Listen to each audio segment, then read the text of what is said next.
Terima kasih. Ini mau lanjut atau pertanyaan lagi, Kak? Ada yang nanya lagi soalnya? Masih ada pertanyaan atau nggak ada? Kalau nggak ada kita lanjut. Masih ada, Kak. Oke. Dia nanya gini. Apa yang menjadi latar belakang korban bakaran menjadi solusi dari ketidakbisaan manusia melakukan Taurat?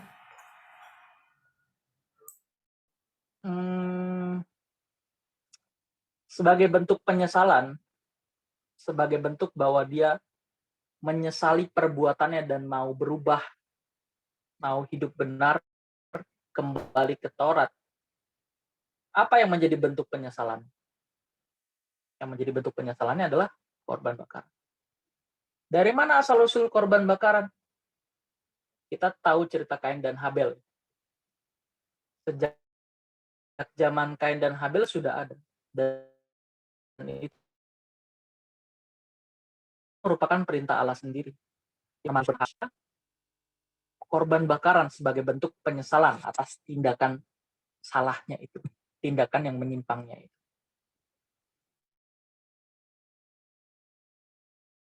Tapi korban bakaran itu sebetulnya bukan korban bakaran yang dikehendaki Allah. Tapi karena terbatasnya umat, karena memang belum ada sarana keselamatan, belum ada Injil, belum bisa menggarap orang itu untuk dapat memahami pikiran perasaan Allah. Sehingga ia bisa dituntut atau dihakimi berdasarkan pengertian terhadap kebenaran itu. Jadi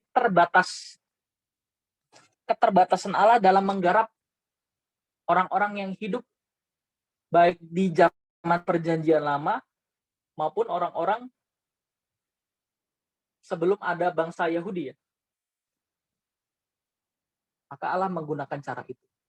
Salib, darah Tuhan Yesus tercurah, maka digelar penghakiman. Orang baik akan dihakimi menurut perbuatan. Kan seharusnya manusia yang jatuh ke dalam dosa, terjual di bawah hukum dosa. Upahnya apa? Maut. Upahnya maut. Manusia yang berdosa itu dapat terbelenggu di bawah kuasa pemerintahan kegelapan yang disebut kodrat dosa.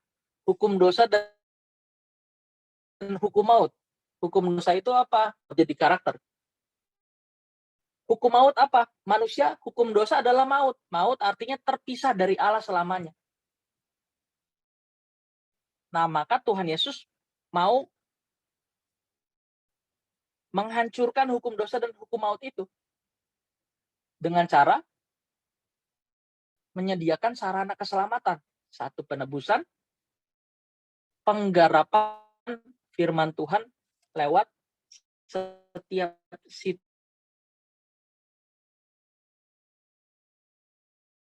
situasi, lewat unsur didikan Allah.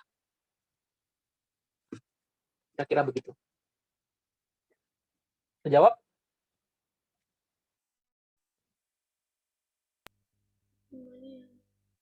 Katanya terjawab, Kak.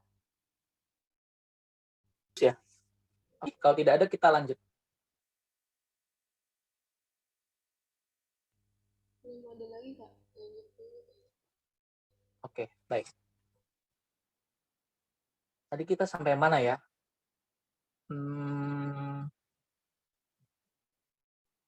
Oke, saya ulang dari sini kali. Hukum Taurat yang ditulis dalam hati manusia inilah yang disebut sebagai hati nurani. Berarti ukurannya bisa sangat relatif dong, betul. Sebab hati nurani itu di masing-masing orang dari lingkungan masing-masing individu. Hukum-hukum tersebut adalah pengertian mengenai apa yang baik dan apa yang buruk menurut pengertian masing-masing individu dan komunitas. Jadi hukum-hukum yang dimengerti, Yang dimaksud hukum-hukum adalah menurut pengertian masing-masing individu yang tertulis di hati manusia. Hukum Taurat yang tertulis di dalam hati manusia yang disebut sebagai hati nurani. Maka saya berusaha sepelan mungkin dan mungkin cukup banyak repetisi ya, pengulangan. Tujuannya adalah supaya kita bisa mengerti dengan benar. Pengertian dosa dari berbagai aspek.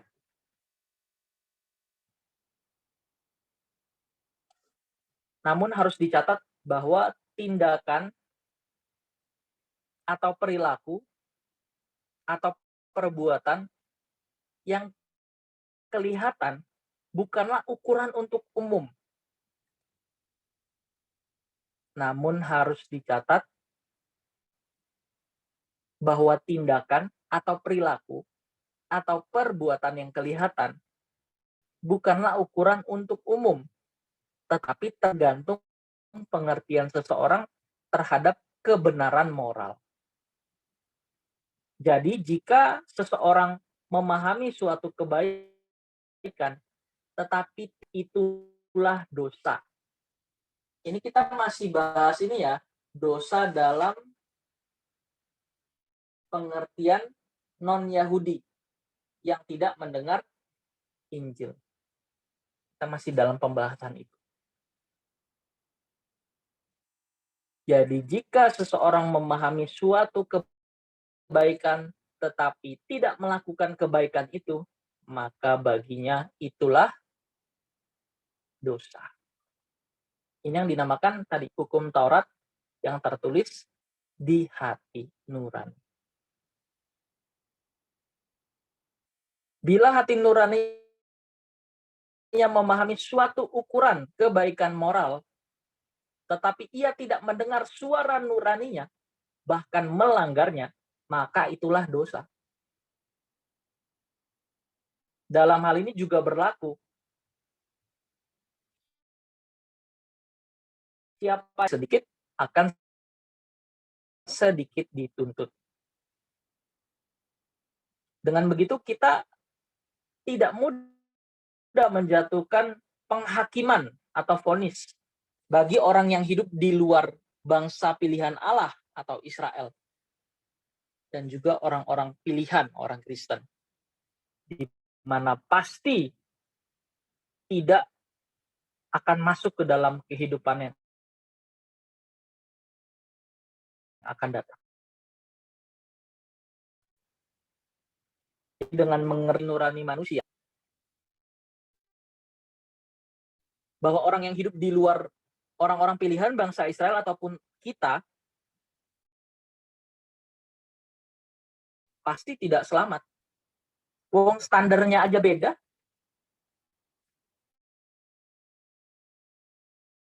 Pengertian selamatnya juga berbeda. Dan juga pengertian dosanya berbeda. Nah, inilah kebijaksanaan Tuhan. Nah, kalau orang Kristen yang nggak belajar, pasti dia akan memahami bahwa orang di luar Kristen itu pasti masuk neraka, pasti binasa. Padahal Tuhan Yesus katakan, aku tidak kehendaki siapapun, seorang pun binasa.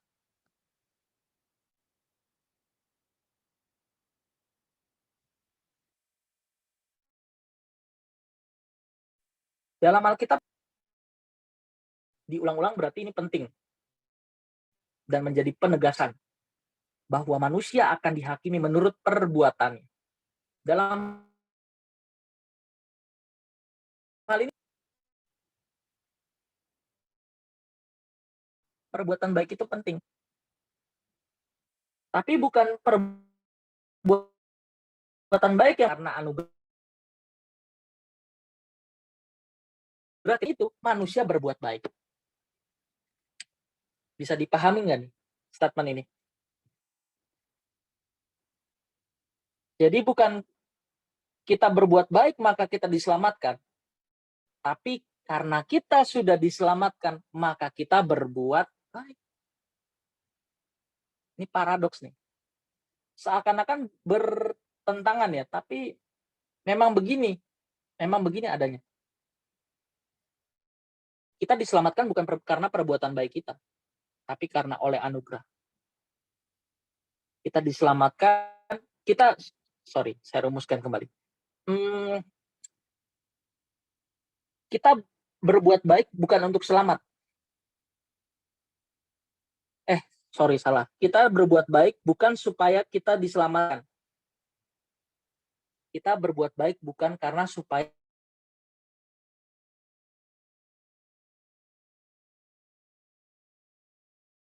kita wujud respon dalam mewujudkan keselamatan itu sendiri. Bisa dipahami nggak nih? Saya? Oke, interupsi aja. Kalau ada yang mengganjal, kalau ada hal-hal yang kurang dipahami, silakan dipertanyakan. Nanti teman-teman bisa lihat diri nih, di Roma 2 ayat 6, 1 Petrus 1 ayat 17, Wahyu 20 ayat 12, di mana dalam ayat-ayat tersebut dikatakan bahwa perbuatan baik seseorang itu penting. Tapi dasar keselamatan itu bukan perbuatan baik, hanya karena anugerah. Dan untuk mewujudkan keselamatan itu, maka kita merespon keselamatan itu dengan cara berbuat baik.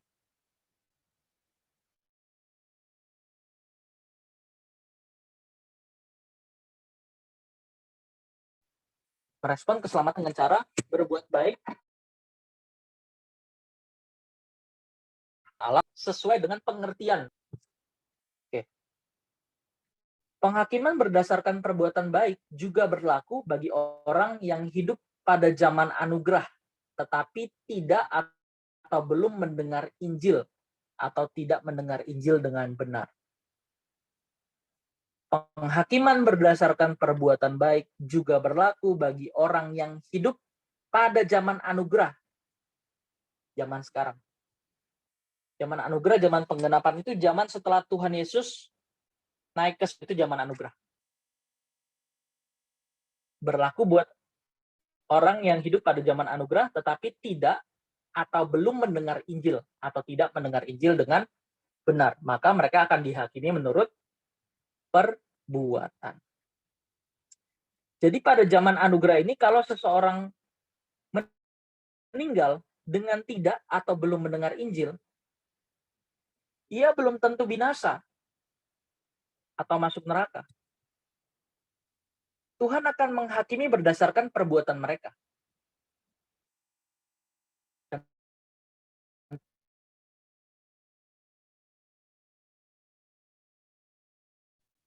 Di atas kayu salib. Kalau nggak ada korban Tuhan Yesus, nggak ada yang bisa dihakimi. Semua manusia terhukum. Sebab dalam pemerintahan kuasa kegelapan, manusia ada di dalam cengkeraman kodrat dosa dan hukum maut. Hukum dosa dan hukum maut. Hukum dosa ya kodrat dosa. Hukum maut artinya upah dosa adalah maut. Kalau nggak ada penebusan, tidak ada korban,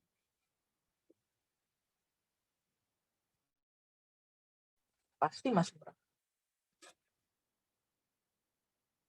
Jadi penebusan itu untuk semua orang ya? Iya. Untuk semua orang, untuk semua agama, di semua zaman.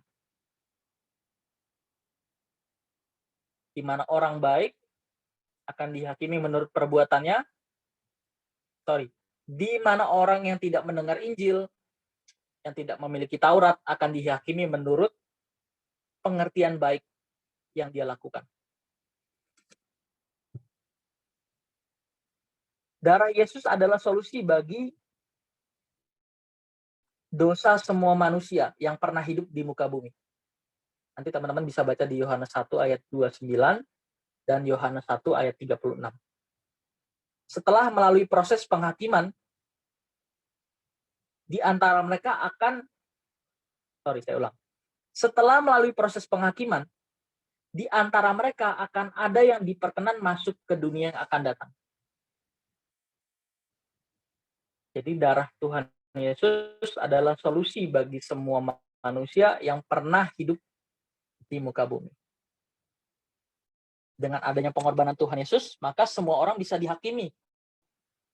Ada yang berdasarkan perbuatan, menurut kitab kehidupan anak domba.